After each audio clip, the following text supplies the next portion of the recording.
Maurya ji PDM नहीं जा रहे आप? देखिए, पीडीएम मुखिया खुद कंफ्यूज है। हाँ, कैसे? उसकी खुद की विचारधारा उसको खुद नहीं मालूम कि मेरी विचारधारा क्या है। क्या बात कर दिया? संविधान लेकर चल रहे हैं, वो पूरा परिवार संविधान दिखावा है। हाँ। पीडीए एक धोखा है। हाँ। पीडीए एक धोखा है। पीडीए का मुखिया खुद कंफ्यूज है, तो पीडीए वालों का नेतृत्व कैसे कर पाएगा? हाँ, ये बताइए कि केशव प्रसाद मौर्य जी बीजेपी में और स्वामी प्रसाद मौर्य बीएसपी छोड़ के चले गए। अब आप मौर्य जी कह रहे हो कि बीएसपी का शासन अच्छा है, बताइए कैसे विश्वास करेगी जनता? माननीय केशव प्रसाद मौर्य जी, हाँ, वो बीजेपी में है। हाँ, समाज उनको देख चुका है। हाँ, समझ गया है। हाँ, कि हमारे समाज की बहन बेटी के साथ अपराध हो रहे हैं। हाँ, क्या माननीय केशव प्रसाद मौर्य जी आए? हाँ, क्या उनकी मदद किए? हाँ, उनको न्याय देने का काम किए? हाँ, और जो ये पीडीए वाले कांग्रेस भाजपा जो ये दिखावा कर रही है, मैं बात अगर बताने लगूंगा तो बहुत लंबी बात हो जाएगी। छोटे छोटे संक्षिप्त में कहूंगा। कांग्रेस से बात उठाता हूं। यही कांग्रेस जो आज लाल वाली किताब देखते हैं, बहुजन समाज के लोग आप बताइए, कोई लाल वाली हमारे बाबा साहब ने किताब लिखी थी? संविधान जो लिखा है वो आज तक इनके बाप दादाओं ने नहीं माना। अब मैं बताता हूं, पंडित जवाहरलाल नेहरू जब थे तब बाबा साहब को कानून पद से अपना इस्तीफा देना पड़ा। किस लिए?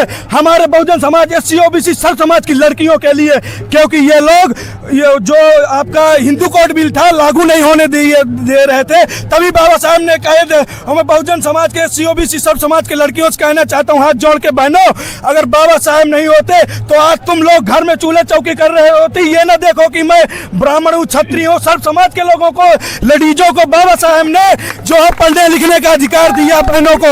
और इसके बाद जब कानून पद से इस्तीफा दे दिया तब फिर चुनाव लड़े बाबा साहब। तो इन्हीं कांग्रेस वालों ने जबरदस्ती, जैसे आज ईवीएम तमाम मुद्दे उठते हैं, इसी तरह जबरदस्ती बाबा साहब को हराने काम इन्हीं कांग्रेस वालों ने किया है। अब इसके बाद मैं चलता हूँ ये पीडीए वालों के साथ।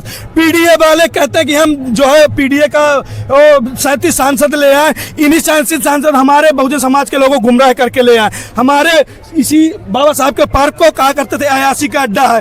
तमाम बाबा साहब, अरे ये अखिलेश यादव कहते थे। और इतने ही नहीं, तमाम बहुजन महापुरुषों के विचारधाराओं में। और मैं बताता हूँ, एक अभी मैंने सर के साथ डेडिकेट किया था, एक और बताता हूँ। मैं मानव कांसीराम पॉलिटेक्निक इंजीनियर जो है कॉलेज से तिरवा कन्ना, उस मैंने पॉलिटेक्निक किया। 2021 से 24 के बीच में मैंने अपना पॉलिटेक्निक कंप्लीट किया। तो मैं दो बातें बताऊंगा यहाँ पर। एक तो जो सपा बसपा का 2019 में गठबंधन हुआ, उसमें मैंने जब पूछा, भाई देखो पूछने की बात होती है, अब असली जब इतना वोट इकट्ठा हो रहा है और कोई प्रत्याशी चुनाव अपना हार जाए तो पूछने की जाहिर तो होती। मैं कहूँ क्या बात हुई कि जो है डिम्पल यादव जो चुनाव यहाँ से आ गए सपा बसपा गठबंधन होने का, तो वहाँ के लोगों ने बताया कि बहन जी के यहाँ पर जब रैली हुई विधानसभा में, तो मायावती जी के अखिलेश यादव ने और डिम्पल यादव ने जो है हाथ जोड़ने काम किया, पैर छूने काम किया। इसीलिए यादव समाज पूरा रुष्ट हो गया और सुब्राज पाठक को वहाँ से जो है 2019 में सांसद बनाने का में यही नहीं। जब हमारे डिम्पल यादव ने पैर जो छू लिया था बहन जी का, जी यही दावा किया है। दूसरी बात जो आप कह रहे हैं कि पीडीए दावा कर रही है, पीडीए केवल ड्रामेबाजी कर रही है। और बताता हूँ दूसरी घटना, वहीं कन्नौज में मैं रहता था, तिरवा में मेडिकल कॉलेज था, doctor Bhimrao Ambedkar ji medical college, जो आदरणीय बहन कुमारी मायावती जी ने बनवाया था, हमारी जिंदा देवी ने बनवाया था, उसको नाम। जय हिंद, आप देख रहे प्रचंड भारत न्यूज। उत्तर प्रदेश का 2027 में कौन बनेगा मुख्यमंत्री, जनता जनार्दन हमारे सामने है। और इस समय हम खड़े हैं लखनऊ के अंबेडकर पार्क में, अंबेडकर जयंती के इस अवसर पर जो बहन जी के लाखों की संख्या में आए हुए यहाँ समर्थक हैं। क्या भैया, क्या नाम है आपका? जी, मेरा नाम जनाब प्रसाद है जी। मैं विधानसभा अध्यक्ष बहुजन समाज पार्टी बेरू जनपद बांदा। अच्छा। और चूंकि आज यहाँ बाबा साहब की जयंती मनाने के लिए इधर हम सभी लोग आए हैं, हाँ, तो 2 लाइन में अपनी बात रखूंगा मैं। हाँ, बोलिए। भीम एहसान का बदला चुकाया जा नहीं सकता। क्या बात है, तालियां बजा दो। भीम एहसान का बदला चुकाया जा नहीं सकता। भीम एहसान का बदला चुकाया जा नहीं सकता। तुम्हें दुनिया तुम्हें दुनिया की दौलत से तुलाया। तो आप सभी दर्शकों का और आप सभी का बहुत बहुत स्वागत है एक बार तालियों के साथ, तालियों की गड़गड़ाहट के साथ। इस पूरे सेशन का आगाज करते हैं कि उत्तर प्रदेश का मुख्यमंत्री 2027 में कौन बनेगा। क्या नाम है आपका? मेरा नाम सचिन शेखर है, मैं बबेरू विधानसभा के क्षेत्र से आया हूँ। हाँ। इस बार 2027 में आदरणीय बहन कुमारी मायावती जी उत्तर प्रदेश की 5वीं बार सीएम बनने जा रही हैं और बदल के इन्होंने राजकीय मेडिकल कॉलेज करवा दिया। अब ये काम बदलने का, ये कहते हैं पीडीए का काम है। ये महापुरुषों को जिले का, संभल का, भीमनगर, ज्योतिबा राव फूले साहब का नाम, हाँ, जितने भी जिले थे, संस्थाएं थे, विश्वविद्यालय थे, वो तो बदला ही बदला। और जो भी नौकरी में प्रमोशन में आरक्षण का बिल राज्यसभा में पढ़वाने काम किया, जितनी नौकरियां थी और खासकर एससी समाज को निकालवाने काम किया, लड़ाई झगड़े गुंडे। अब आप लोग भी पता है कि सपा गुंडों की सरकार है। और बता दीजिए आप लोग बहुजन समाज के लोग कि सपा गुंडों की सरकार है कि नहीं है। मैं झूठ नहीं बोलूंगा। आप लोग भी जानते हैं कि सपा की जब सरकार आती है गुंडागर्दी चरम सीमा में होती है। बहन बेटियां किसी भी सर समाज की हो, किसी भी समाज की हो, और जो है किसी की सुरक्षा नहीं रह जाती है। और कोई भी हो, यहाँ पर पीडीए और योगी बाबा के और कांग्रेस से कोई भी सुरक्षित नहीं है। आदरणीय बहन कुमारी मायावती जी का 2007 से 12 का शासन था। केवल बहन जी ने सब समाज के लोगों को काम किया है, चाहे नोएडा हो, चाहे लखनऊ हो, इंजीनियरिंग कॉलेज, विश्वविद्यालय, पैरामेडिकल कॉलेज, मेडिकल कॉलेज, और जितने भी संस्थाएं थे, नौकरी, सफाई कर्मी की नौकरी, शिक्षक भर्ती, सब इंस्पेक्टर, इंजीनियरों की भर्ती, जितनी भी काम किया है बहन जी का ही काम दिख रहा है और किसी के नहीं दिख रहा है। आता हूँ आपके पास दोबारा। सर्वप्रथम इनके शासन काल में कितनी गुंडाई थी। आज भी इनके 35-37 सांसद हैं। 35-37 सांसद जीतने के बाद इतनी गुंडागर्दी आ गई इनके समाज में कि हद से ज्यादा। ये चुन चुन करके गरीब शोषित पीड़ितों को तड़पाने का काम करते, परेशान करने का काम करते। कौन करता है? समाजवादी पार्टी के गुंडे लोग।